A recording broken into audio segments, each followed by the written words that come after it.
बबलू हाथी सुबह सवेरे अकेले वन में टहलने के लिए निकला।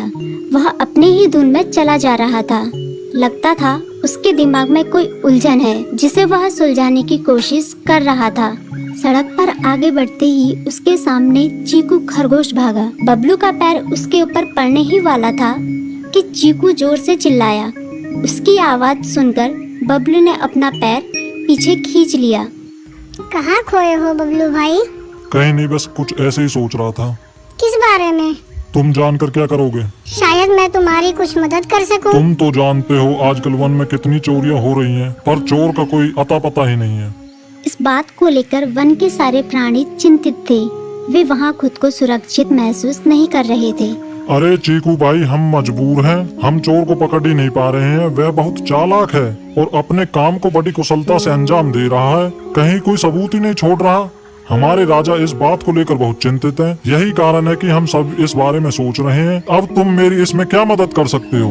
मैं कुछ सोचता हूँ, हो सकता है मुझे कोई उपाय सूझ जाए।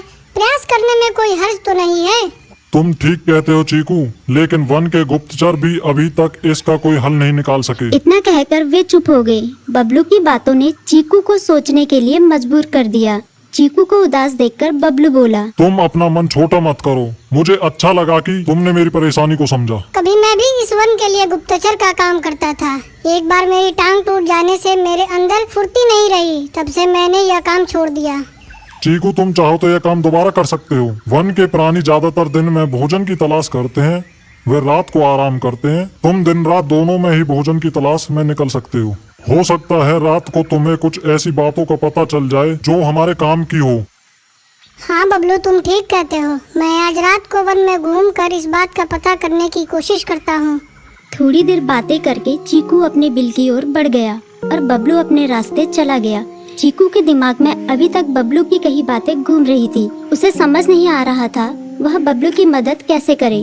दिन भर वह उसी उधेड़-बुन में लगा रहा। शाम होते ही चीकू कुछ सोचने लगा और वह चुपचाप बिल से बाहर निकल आया। चीकू की पत्नी ने देखा तो बोली, इस समय कहाँ जा रहे हो? बाहर खतरा है। खतरा तो सुबह भी रहता है, लेकिन खतरों से डरकर हम भूखे तो नहीं मर सकते। मैं बाहर घूम कर आता हूँ। इतना कहकर चीकू रात को बिल से बाहर निकल आया। कुछ दूर जाकर उसकी नजर बंकू उल्लू पर पड़ी, जो कुछ ही दूरी पर था।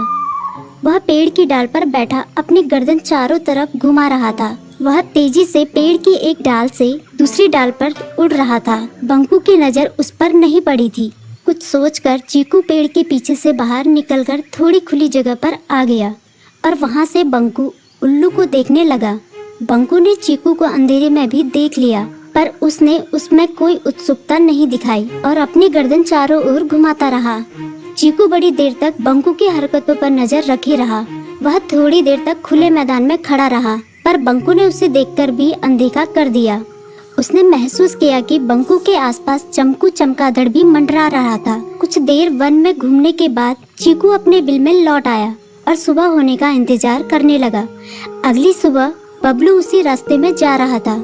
रास्ते में चीकू उसका इंतजार कर रहा था। आज बड़ी जल्दी आ गए बबलू। हाँ, आजकल मुझे चिंता की वजह से नींद नहीं आती। कोई नई खबर है क्या? यकीन से तो मैं नहीं कह सकता, पर मैं तुम्हें ऐसे प्राणी का नाम बता सकता हूँ जो शायद चोरों की मदद कर रहा है। कौन है वो? बंकू उल्लू। इतना कहकर चीकू ने रात की घटना उसे ज्यों की त्यों सुना दी। इसे सुनकर बबलू का माथा ठनका। बबलू की आंखें चौंधिया गई। तुम ठीक कह रहे हो। मुझे आज रात बंकू और चमकू पर नजर रखनी होगी। इतना कहकर वे दोनों अपने अपने रास्ते चले गए। बबलू रात को अपने साथियों के साथ बंकू पर नजर गड़ाए रहा। उसकी संदिग्ध गतिविधियों को देखकर बबलू ने उसे उसके साथियों चंकी और संकी लोमड़ के साथ पकड़ लिया। बबलू ने सख्ती से पूछताछ करनी शुरू कर दी। तुम इस समय बंकू चमकू के साथ क्या कर रहे हो? हम चारों दोस्त हैं, इसलिए साथ बैठकर बातें कर रहे हैं।